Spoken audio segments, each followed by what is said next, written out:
That's one small step for man, one giant leap for mankind.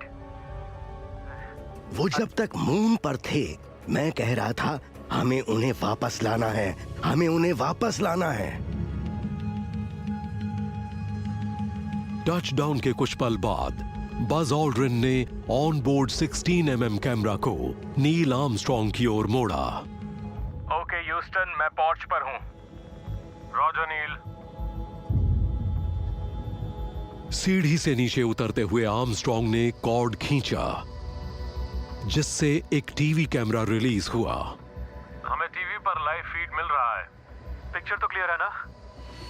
धरती पर live तस्वीरें भेजी जा रही थीं, जिनसे लाखों लोग चांद की सतह को पहली बार देख पा रहे थे। मैं सीढ़ी के सामने हूँ।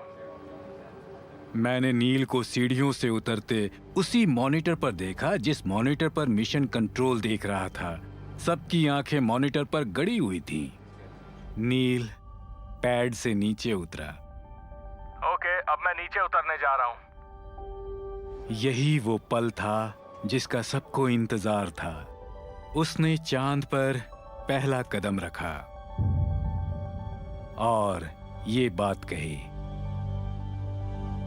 That's one small step for man,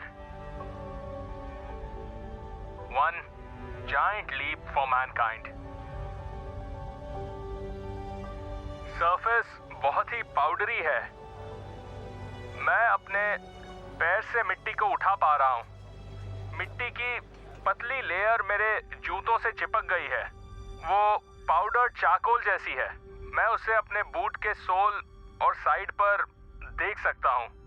यहां आर्मस्ट्रॉन्ग ने चांद पर पहला कदम रखा और वहां धरती पर उनके शब्द हर किसी के कानों में गूंजे। लैंड करते ही नील ने जो कहा उसका मतलब है ये मानव का एक छोटा कदम है, लेकिन मानव जाति के लिए एक लंबी छलांग। मैंने नील से पूछा, तुमने आखिर इतनी पावरफुल लाइन सोची कैसे? उसने कहा, मैं बचपन के उस खेल के बारे में सोच रहा था जिसमें एक गोल तक पहुंचने के लिए या तो आप 5 छोटे कदम ले सकते हैं या फिर 3 बड़े कदम। और उसने कहा, चांद पर जाते समय मैं इन्हीं छोटे और बड़े कदमों के बारे में सोच रहा था और इस तरह ये लाइन उसके दिमाग में आई। मगर नासा को आर्मस्ट्रॉन्ग की लाइन और तस्वीरों से बढ़कर कुछ चाहिए था। ओके, सीढ़ी पर सबसे ऊपर हूँ। ऑल्ड्रिन भी आर्मस्ट्रॉन्ग के साथ मिलकर साइंटिफिक सैंपल्स इकट्ठा करने में जुट गए। क्या व्यू है ना कमाल का। बहुत खूबसूरत है। खूबसूरत भी और शांत भी।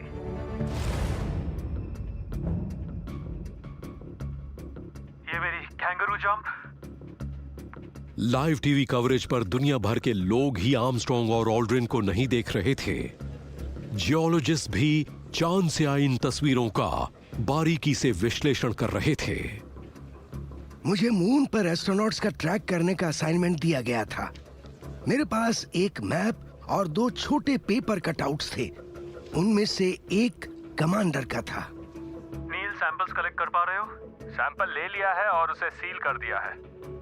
और एक पर LMP मार्क था, लूनर मॉड्यूल पायलट के लिए। ह्यूस्टन, आई होप आप देख रहे हो इसमें कितनी मेहनत लग रही है। इसे बहुत जोर से मारना पड़ रहा है, ऑलमोस्ट 5 इंच तक। रॉजर। मेरे मैप टेबल के ऊपर एक टीवी कैमरा था जो फ्लाइट कंट्रोल रूम में प्रोजेक्ट कर रहा था। ये सुनने में सिली लग रहा होगा, मगर दोनों एस्ट्रोनॉट्स पर ट्रैक रखने का काम मेरा था, जैसे आज GPS करता है। टीवी कैमरास ने आर्मस्ट्रॉन्ग को सैंपल्स लेते हुए कैप्चर किया, मगर चांद पर सुरक्षा बहुत जरूरी थी। ऑलराइट नील, ये ह्यूस्टन है। अगर तुम और भी कुछ बॉक्स में डाल सकते हो तो अच्छा होगा। पहली प्रायोरिटी थी उन्हें बिना किसी प्रॉब्लम के वापस लाना। यहाँ के एनवायरनमेंट के कोई सैंपल्स तो मिले ही नहीं होंगे, है ना? अभी तक नहीं। आई डोंट थिंक हमारे पास ज्यादा टाइम है। वो जब तक मून पर थे, मैं कह रहा था हमें उन्हें वापस लाना है, हमें उन्हें वापस लाना है।